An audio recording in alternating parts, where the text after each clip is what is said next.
Kaɗan daga cikin shirin na Khadeejah episode 5. Nana Khadeejah. Kai ma ka san ba min kirari ban zubar ba. Ɗan matan department ɗinmu na raba mu. Ba kya gajiya ne? Kin je fa talle, na sani. Ko da ban ganki ba na san kin je talle ki da kuma ki ci gaba da wanke ba kya gajiya? Ai ɓarawo ne. Tun daga shi nan zai mun ƙarya. Wallahi ugaran gaya ma gaskiya dama na biyo ta tasha ne daga wata yarinya yar talla ta zubar da kuɗin nan ni kuma na kwashi. Yar marainiya.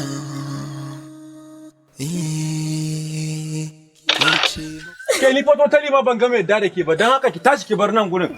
Shagon sai da abinci ya kamata ki je ba provision ba. Ai oga da kake gani ma wallahi yaran nan in ba su cika gidan marayu ba to kaɗan za su rage. Wallahi malam yunwa nake ci tun jiya ban ci abinci ba. Inna lillahi wa inna ilaihi raji'un. Afan ya sa mu taimaki wannan baiwar Allah. Sanin kanka daidai ni sisi to bana to magani. Khadeejah yar marainiya, Nana Khadeejah yar marainiya. Ke ce